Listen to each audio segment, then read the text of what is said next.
Shake your body like a belly dancer.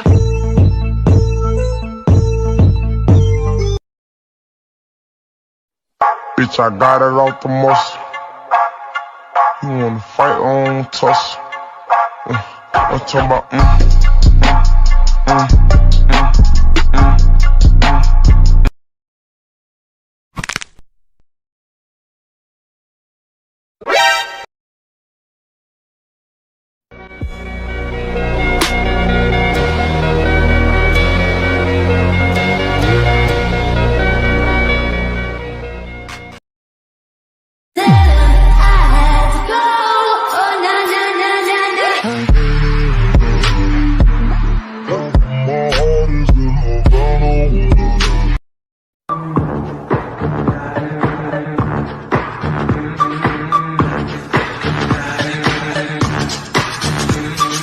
What's the problem, dog?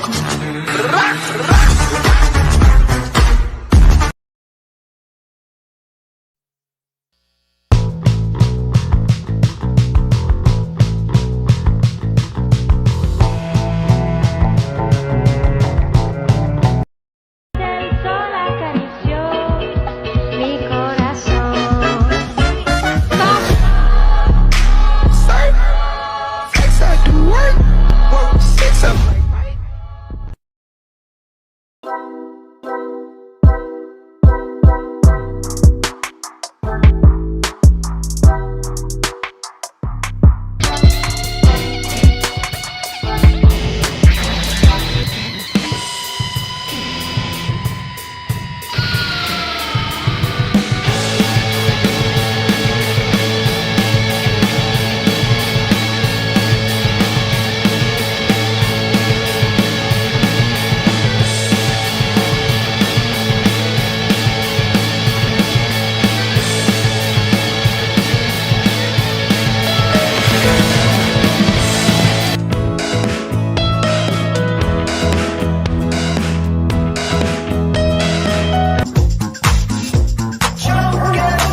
Yo te doy lo que tú quieras, bailame en el tubo suave. Yo te doy lo que tú quieras, bailame en el tubo suave. Yo te doy lo que tú quieras, bailame en el tubo suave.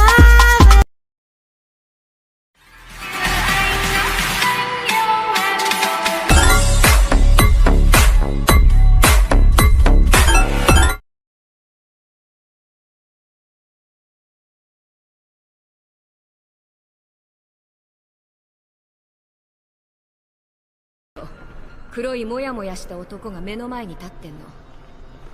そいつが私を見て言うんだよ。まだその時ではないと。まだその時ではないということは、いつかはやってくるということ。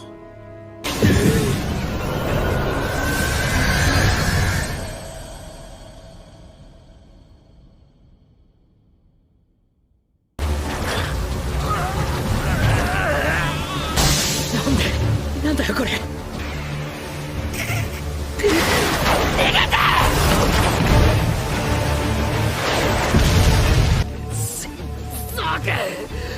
逃げて。力が抑えられない。溢れる。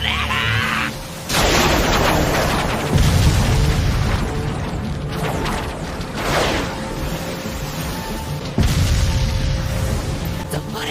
なんだよ黙れ。痛い痛い痛い。なんでなんで誰にも失敗させたくないのに。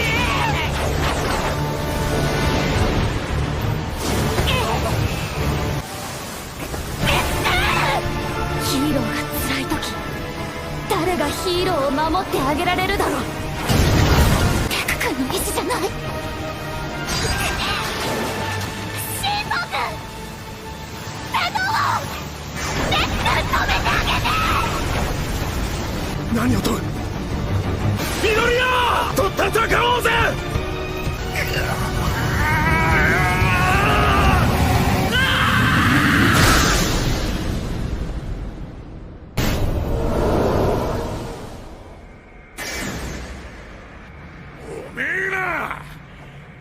確かに一人じゃないってさ。時満ちたさ。発言したさ。歴代継承者の一人。頑張りなさいよ。こんなにはっきりと、この人たちはワン・フォー・オールの中に生きているのか。お前が今出した力は俺の個性さ。時間は限られてるみてえだな。俺たちの因子は力の核に混ざってワン・フォー・オールの中にずーっとあった小さな格差、そいつが今になって大きく膨れ帯同を始めたさ。ワン・フォー・オールそのものが成長している。その思いに適した個性が俺の黒鞭。お前最初が俺でよかったさ。いかん、消えるさ。いいか、怒りのままに力を振るえば力は応える。肝心なのは心を制することさ。いいか坊主、お前にはこれから6つの個性が発現するさ。俺たちがついてる。ワン・フォー・オールを完遂させるのはお前だ。 Let's go. I wake up to a little bit of drool on my pillow, feel like it's gonna be a bad day. Yeah, I'm tired of shit, and the coffee ain't hit yet, damn ain't that great. I don't wanna go to work, cause my boss is a jerk, and I'm not even that paid. I need a change in my life, cause I don't. Vengeance, in my thoughts obsession, I will not stop, no I'm never second guessing. I got a God complex, haters love to hate but I never feel pressed. Got a lot on my plate but I never get stressed. I'll take all the pressure like I'm acing this test. Tear it up like I'm Jason. I see the world like it's ready for the taking. I see this place like a game I'm playing. Straight to the bank to collect my payments. No negotiations, it's my way, I was born impatient. And like a damn Freemason I'll run this nation.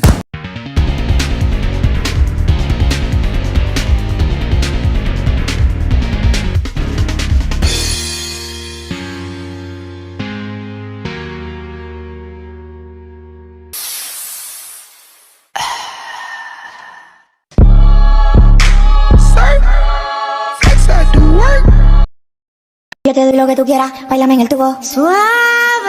Yo te doy lo que tú quieras, bailame en el tubo suave. Yo te doy lo que tú quieras, bailame en el tubo suave. You don't know he is safe when she says, she tells him, ooh, love, no one's ever gonna hurt you, love. I'm gonna give you all of my love.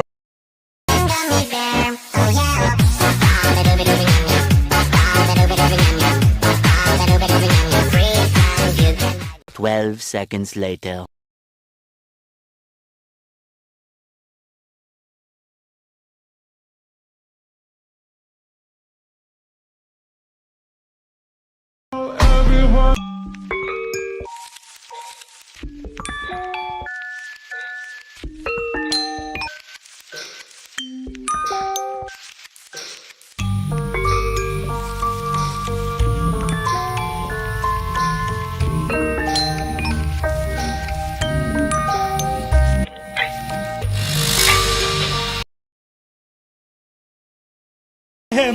Elas têm a xerequinha, e ossa, coça, elas têm a xerequinha, e ossa, coça, e ossa, coça, e ossa, coça, e ossa, coça, e ossa, coça, e ossa, coça, e ossa, coça, e ossa, coça, coça.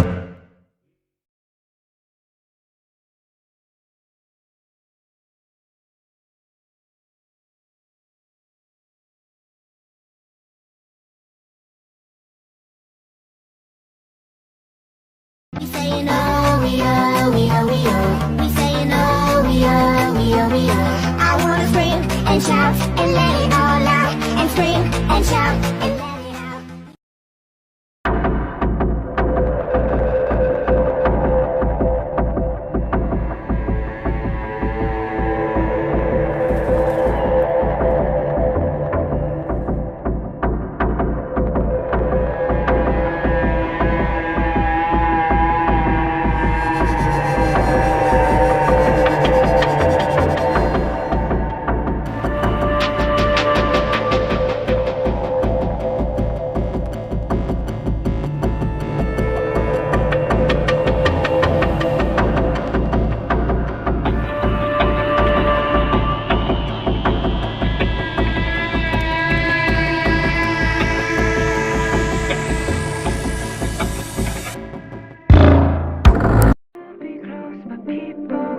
邪魔だイレイザーヘッド。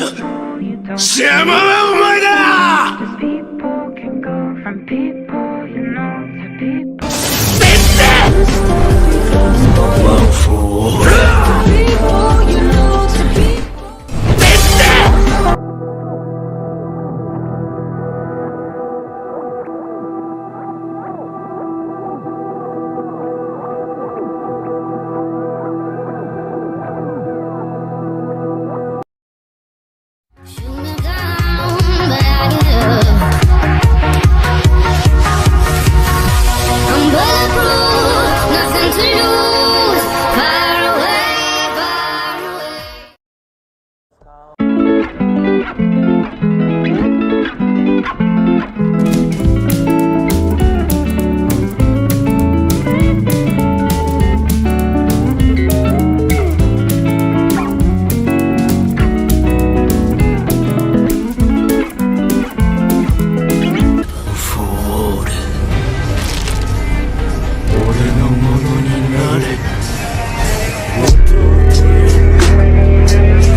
他のみんなも意識を取り戻したんだけど、緑谷だけ死んだら殺す。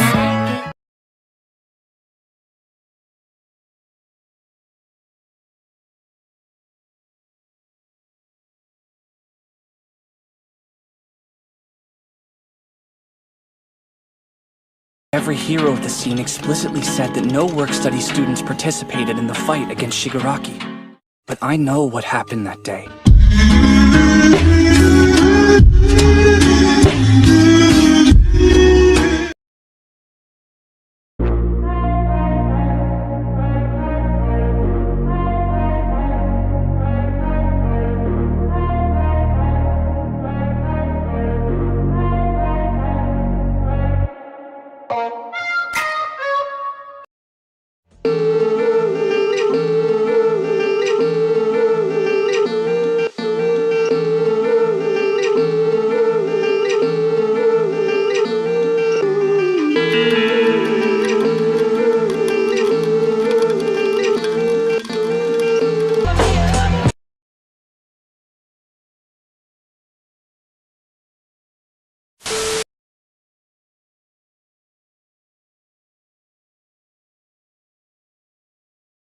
から見るとどいつも小さくてザビー。そんな名前で呼ばないでよ。そうやって立派な名前があるんだから。轟東也、ナンバーワンヒーロー、エンデバーの息子です。顔はこんななっちまったが、轟家の長男として今まで30人殺しました。僕がなぜやり妻をめとりましただようで。でもずーっとお前を見ていた。楽しくなってきた。どうしたらお前が苦しむか。いけねえ。なんだかお前の人が人生を踏みにじれるか。あの日以来ずーっと考え相手すがってたこと知らねえだろ。だから教えてやるよ。過去は消えない。一緒に落ちよう轟エンジ。地獄で俺と踊ろうぜ。さあ自業自得だぜ。空気が乾燥し、俺が昔トレーニングによく使っていた接死んだ。どうしたんだその髪の毛。嘘、ジジイだ。嫉妬も醜い心を。で俺が息子だと気づかなかった。この系の個性は珍しくもないから皇帝の道具にされている。ミドラ君、いかんよこれ。いったもん勝ちや。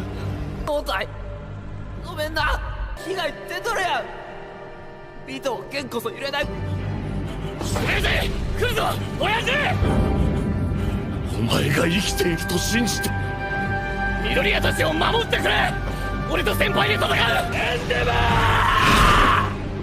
ー探したんだ俺は。ドミネンス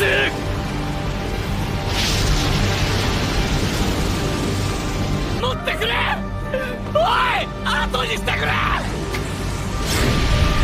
A few inches later. I sit by myself, talking to the Oh, for you here and now, so let me hold.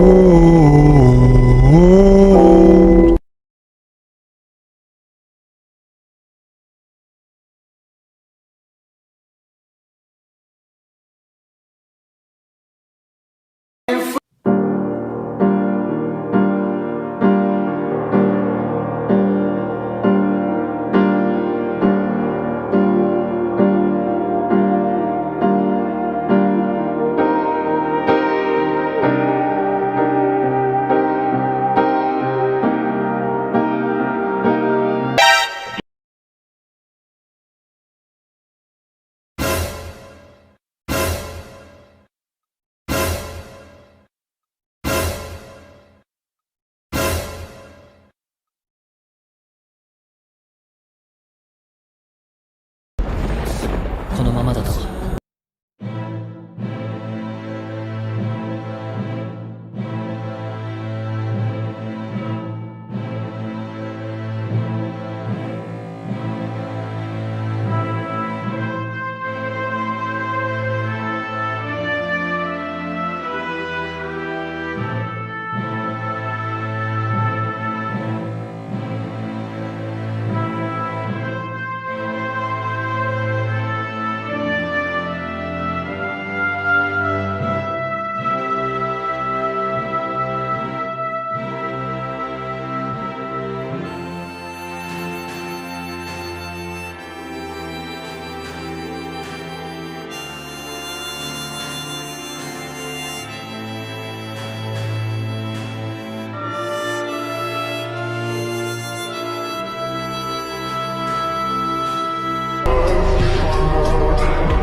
遊ぼうぜ。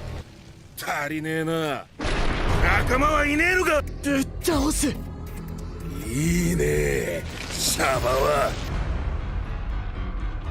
話になんねえ。ヒーローを見たら10人はいると思え。無駄だ。最大力を出したらしばらく動けなくなる。人にはやらなきゃいけない時がある。脳みそシェイクになっちまえ。なら走行を増やすまでだよな。そうだよな。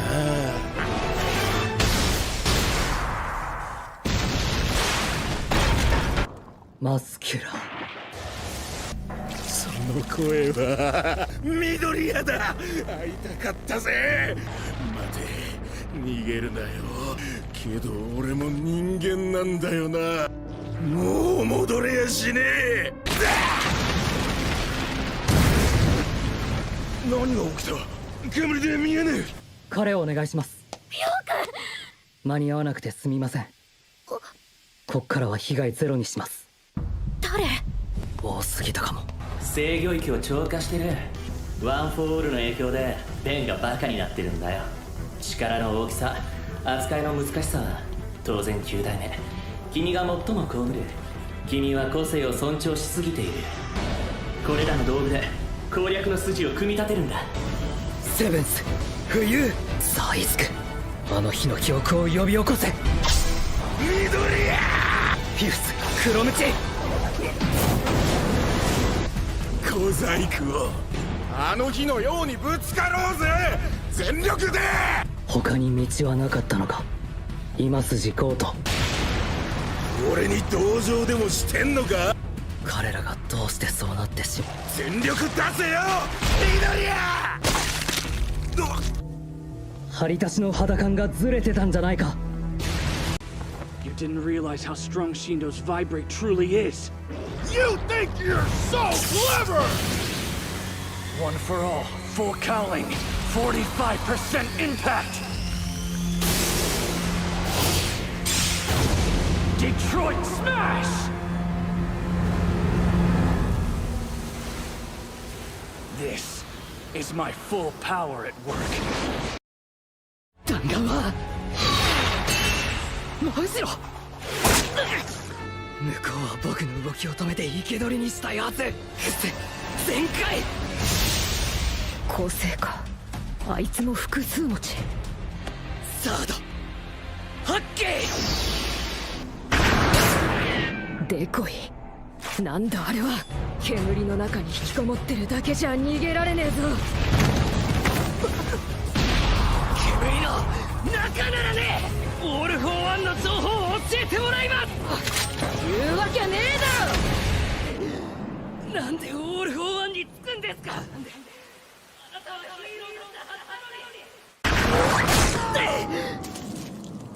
たくさん殺した。社会を維持するために。契約はとっくに履行したぞ。ラジに合わせろ。ヒーロー教育が最も嫌がることだ。人間であれ。己の過失で死なれちゃ目覚めが悪いだろ。こう仕留める。僕ら世代なら誰もが知ってる。とよりも早く駆けつける。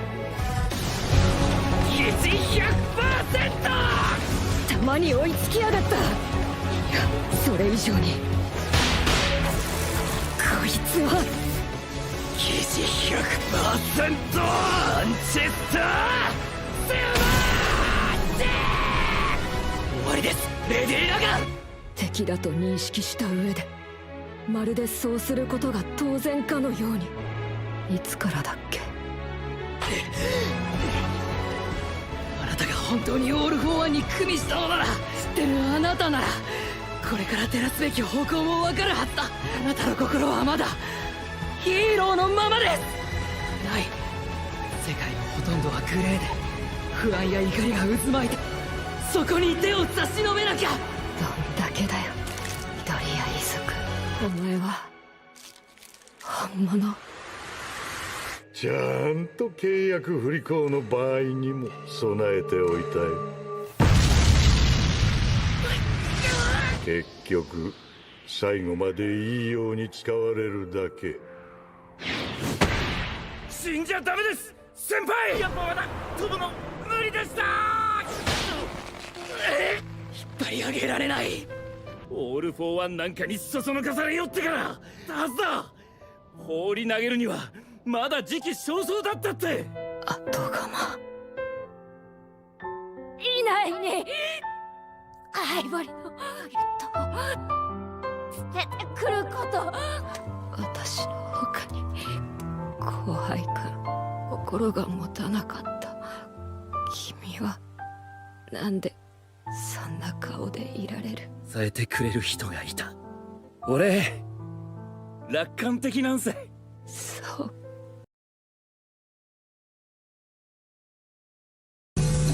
He appears out of nowhere without a sound. I heard he can use a bunch of different powers. Isn't that what All for One can do too? He's always covered in dirt and blood. It's scary. Doesn't look anything like a hero.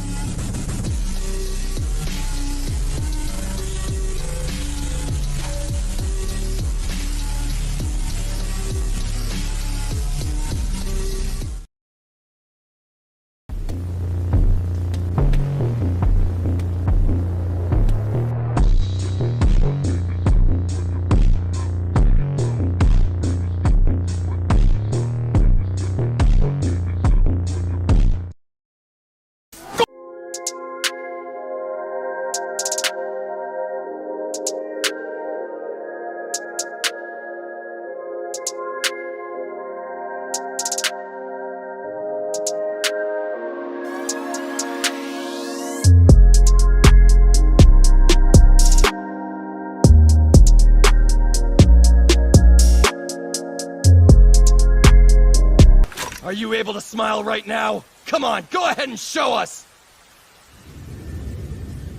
In order to smile, for everyone to live in peace,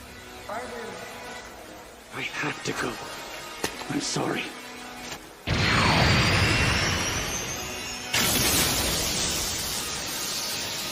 Everyone get out of my way!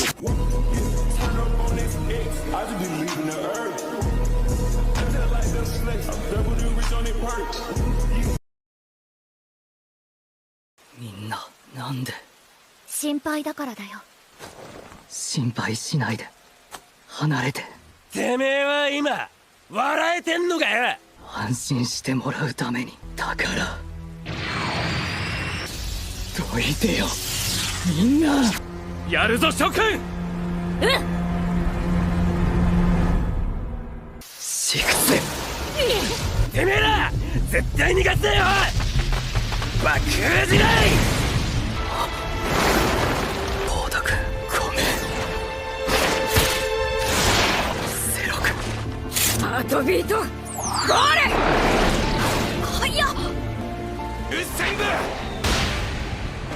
オルフォーワンに奪われる。だから離れたんだ。眠らせる装置か。やだっこった。だからラグナロク対むから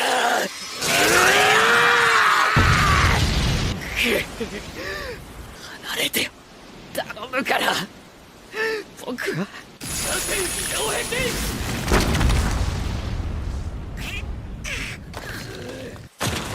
緑谷ちゃん。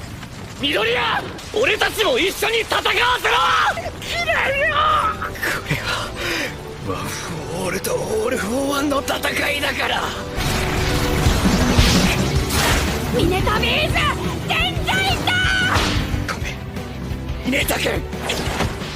黒字の男性プラス記事 100%。 出てたまるか。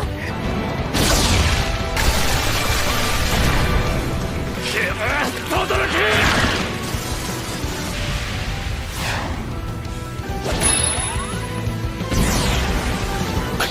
ターボギュラスター。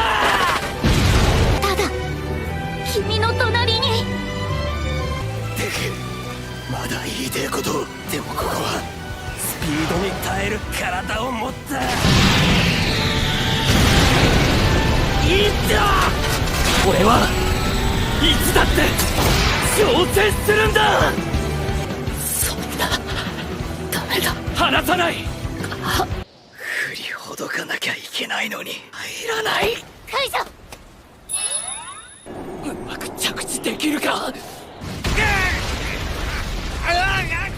あん時のお前が今の俺たちの答えだと思うぜ。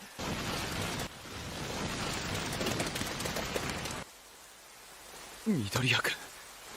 おい。死柄木にぶっ刺された時、てめえをずっと見下してた。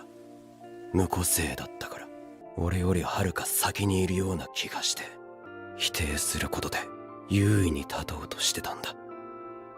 俺はずっと負けてた。だから遠ざけたくていじめてた。遊泳に入っててめえの強さと自分の弱さを理解してく日々だった。言ってどうにかなるもんじゃねえけど、本音だ、イズク。今までごめん。理想そのもので。けど今お前はフラフラだ。お前が拭えねえもんは俺たちが拭う。漏れなく助けて勝つんだ。みんなとっくになんて言ってごめん。わかってる。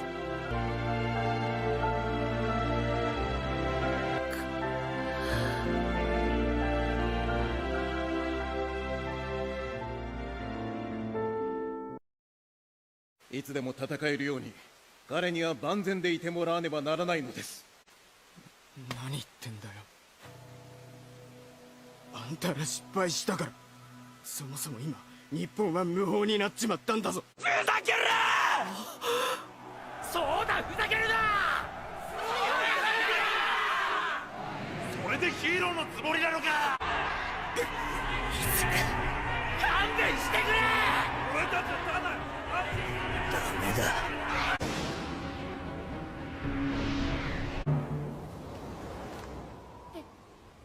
緑谷出久は特別な力を持っています。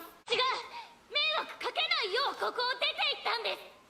連れ戻したのは私たちです。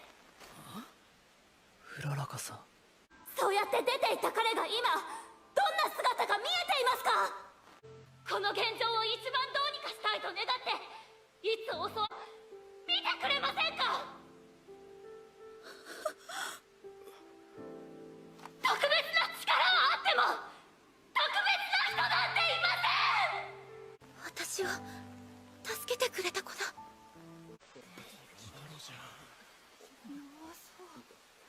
戦ってたんだ。私を助けてくれた後もずっと戦ってたんだ。俺たちまで泥にまみれろってか！泥にまみれるのはヒーローだけです。泥を払ういとまをください。うららか君は今戦っている。君を含めた全ての人の笑顔のために。うららかさん、今この場で安心させることはごめんなさい、できません。私たちも不安だからです。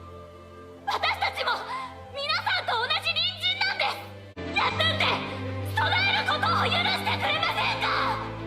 緑谷出久は力の責任を全うしようとしてるだけど、まだ学ぶことがたくさんある。ここを誰のアカデミアでいさせてください。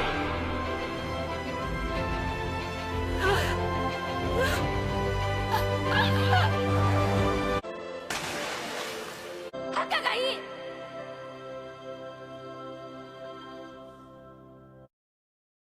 1 hour later.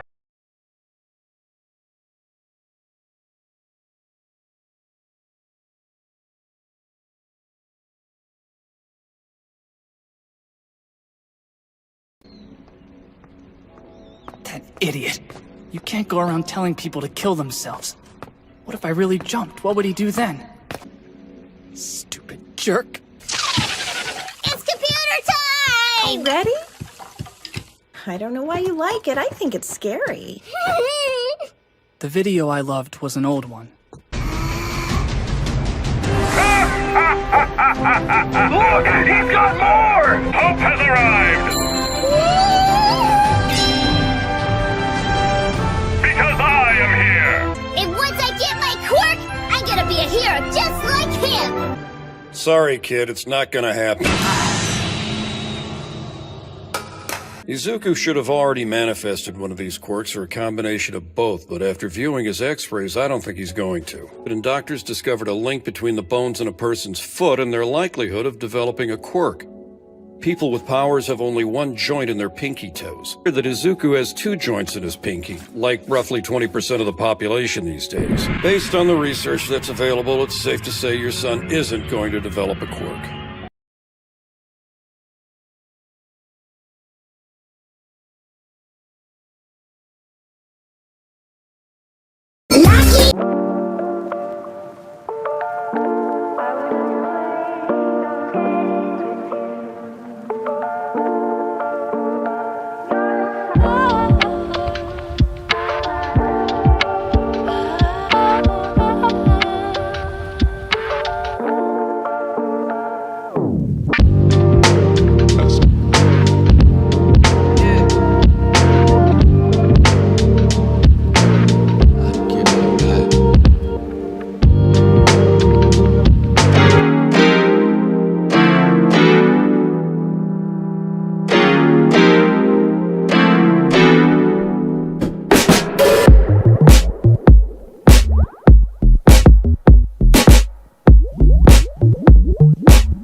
I wanted to apologize to All Might, but he was swarmed by interviewers.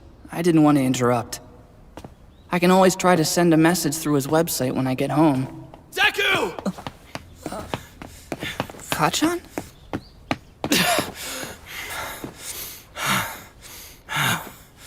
Listen, I would never ask for a weakling like you to help me.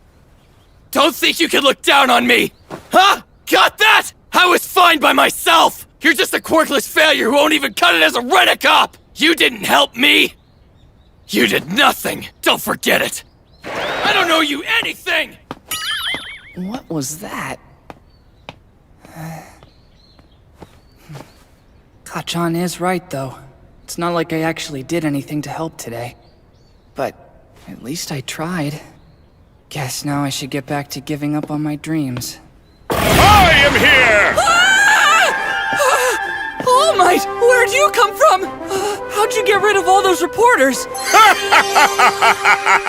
I stand for justice, not sound bites! Because I am All Might!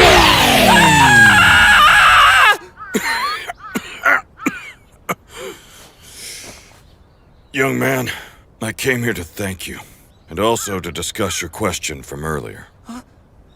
If you hadn't told me about your life, if you hadn't run into that fight, I would have been a worthless bystander watching from the crowd. So thanks. Oh, no! It was my fault he was there to begin with! I got in the way of your hard work. I wasted your energy, and not to mention your time. I'm not done. You told me you didn't have a power, so when I saw this timid, quirkless boy try to save a life, it inspired me to act too.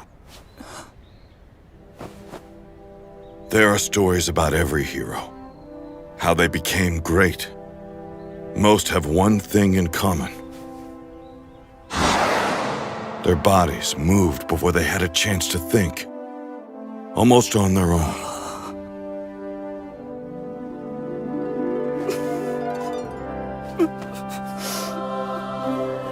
For some reason, I remembered my mother's words in that moment.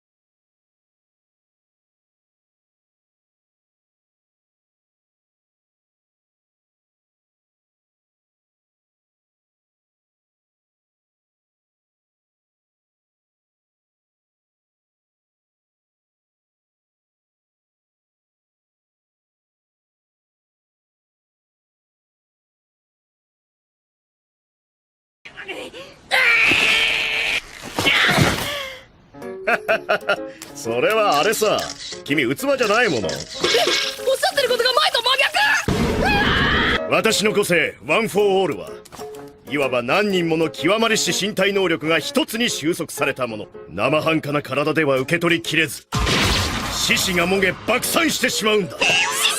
本来ヒーローってのは奉仕活動。それが君のヒーローへの第一歩だ。そこでこいつ、私考案目指せ合格アメリカンドリームプラン。そりゃあもう他の人より何倍も頑張らないと僕はダメなんだ。公園の入り口前に運ぶんだ。トラックに積み込め。走れ走れ。10ヶ月なんてすぐだぞ。体育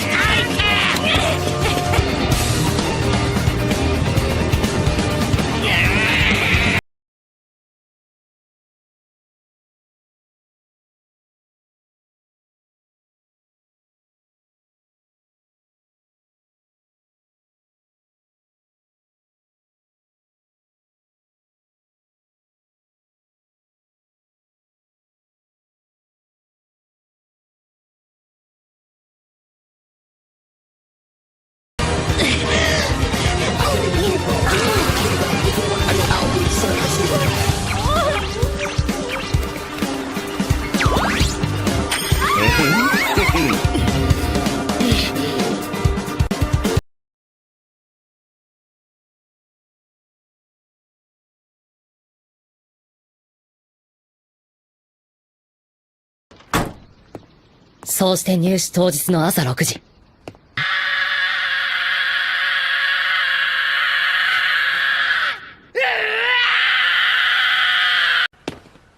おいおいおい、ギリギリで仕上げやがった。オーマイオーマイグッネス。お疲れ。オールマイト、僕できた。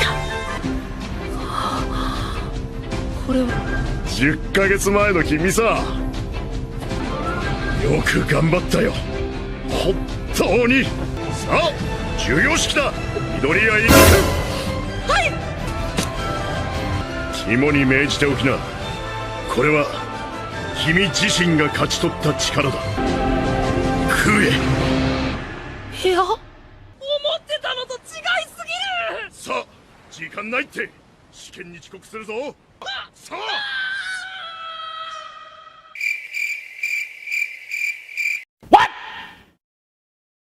What the f***? Do you remember how I gave my power to you? What I said that day? Eat this!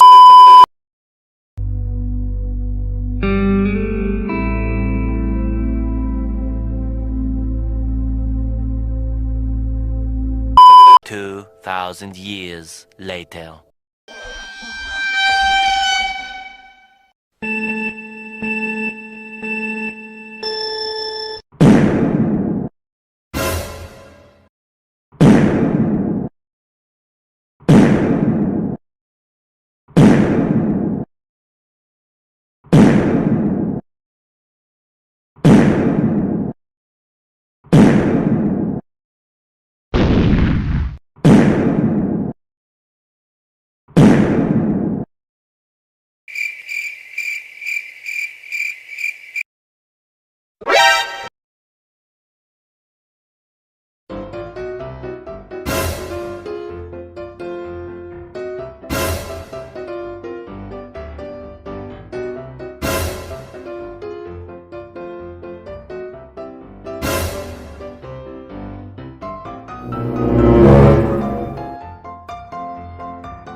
So we all know My Hero Academia is chock full of amazing superpowers called quirks. They allow people to fly, people to run, people to harden, people to produce flames, and people to be of absolute zero importance to the overall narrative, leaving both the fan base and the series creator questioning why you even exist and how the hell you got into a school full of superhuman beings when there are so many other interesting characters that have been introduced that are far more powerful and unique.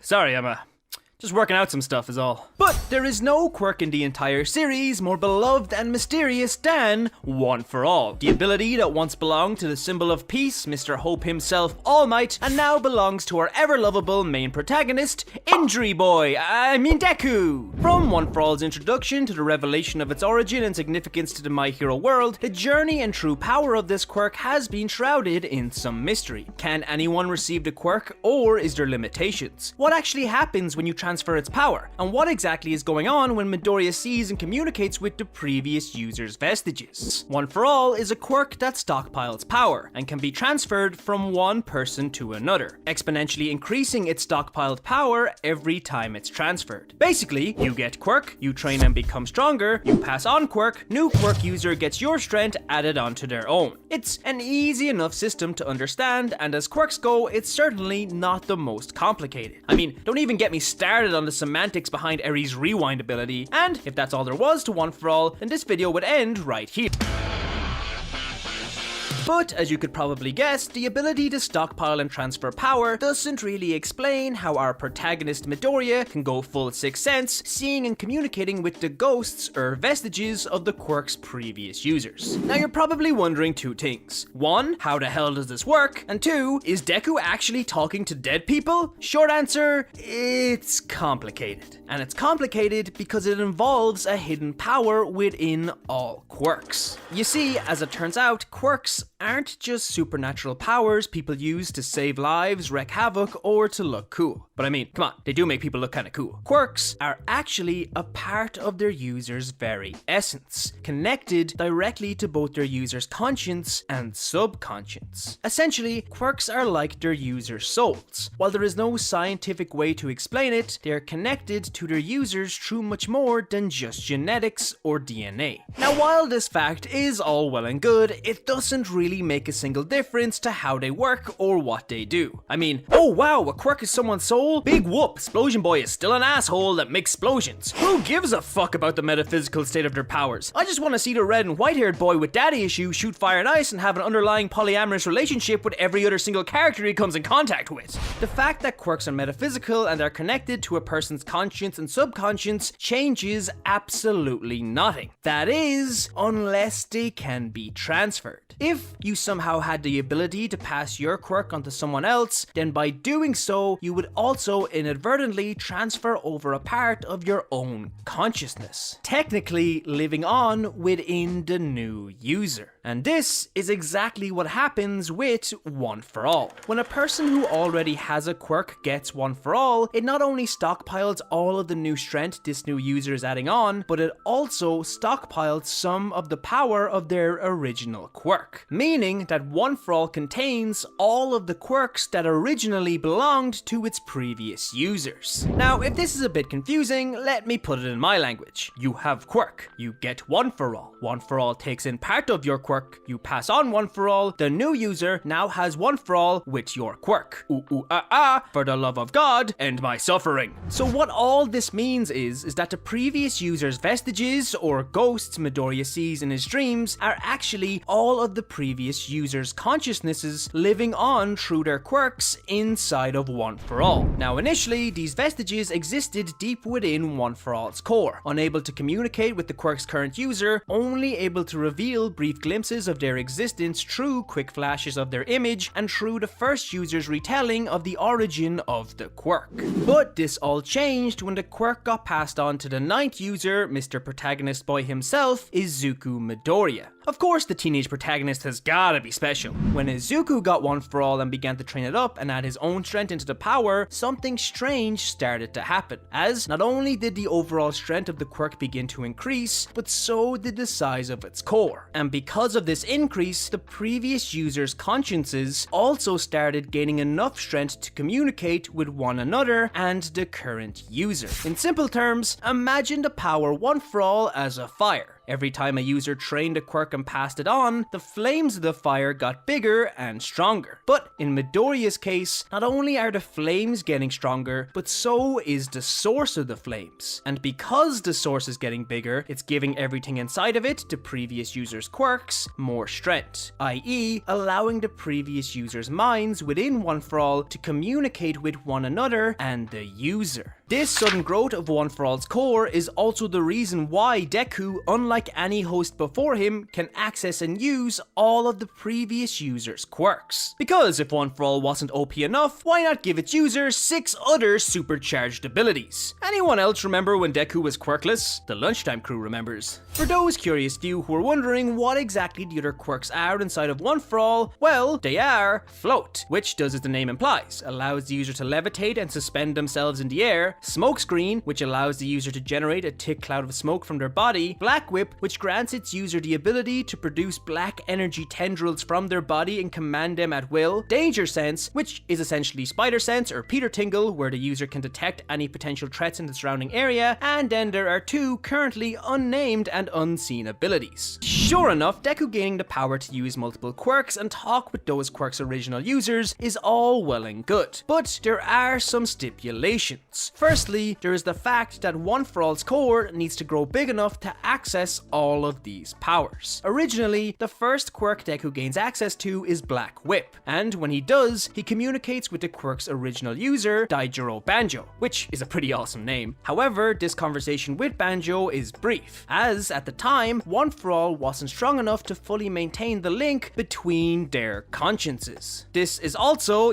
besides the narrative reasons, why Midoriya doesn't gain access to all of the quirks at the same time. He first has to increase the power of One For All's core through training before he gains a new ability. Secondly, the original users themselves have to grant the current user access to their abilities. The reason why we haven't seen 2 of the previous users' quirks yet is because they actually haven't allowed Midoriya to use them. These 2 users are the second and third users, who are also both still unnamed, and their refusal of Midoriya is shown to us by the fact that every time Midoriya sees the vestiges of those 2, they are silhouetted out. And thirdly, while Midoriya gets a bunch of new abilities, he also has to learn how to control them just like he does with One For All. This has resulted in Midoriya using his new quirks as if they were support items. Rather than using them to take down villains, he uses them to give himself the upper hand and to set himself up for a finishing blow. Now, with all of this information, there are probably 2 questions on your mind. 1, where is Midoriya when he's talking with the previous users, and why is he all smoky? And 2, if Midoriya can see the previous users' vestiges because of their original quirks, how can he see All Might, someone who is quirkless? And my response to these questions are, shut the fuck up, you're making me look bad in front of all these people, you motherfucker. To answer the first question, all of the conversations Midoriya has with the previous users take place within his subconscious and One For All. As I've previously stated, quirks are directly connected to their user's conscience and subconscious, and now that Midoriya possesses One For All, the quirk has connected to his mind. So, whenever Midoriya gets glimpses of the previous users, it's One For All directly communicating with his subconscious.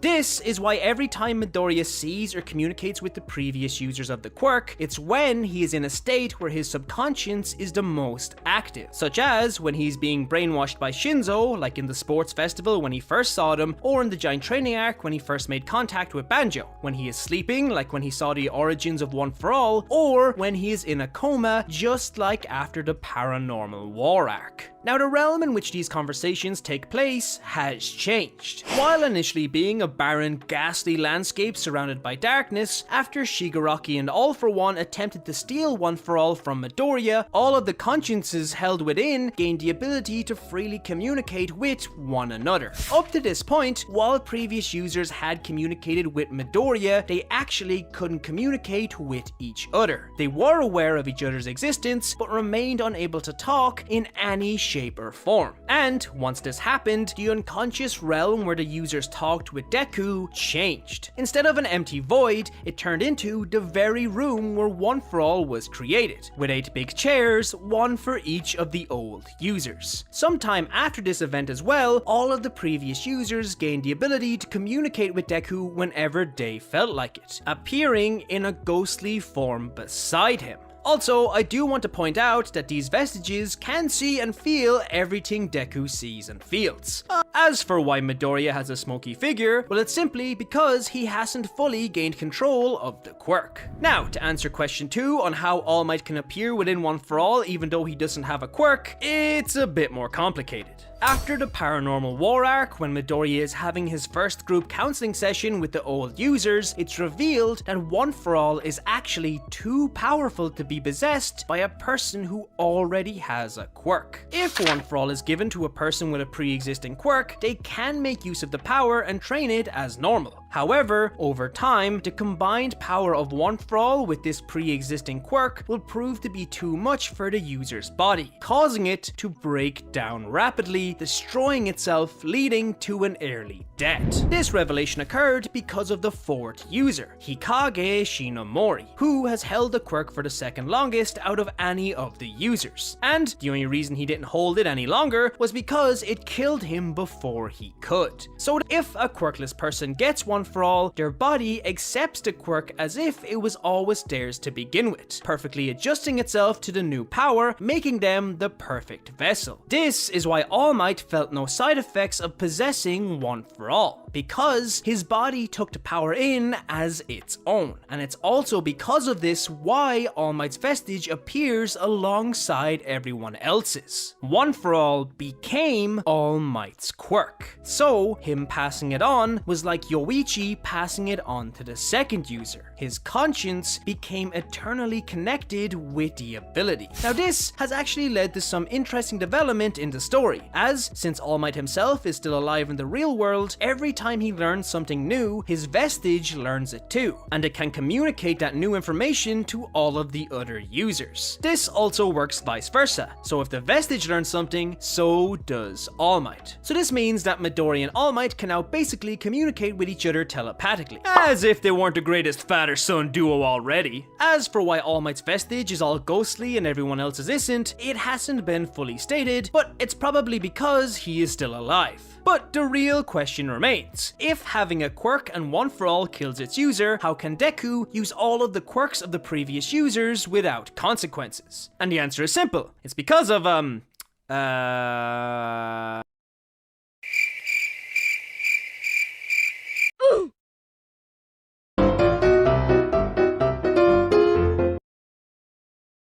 Bruh.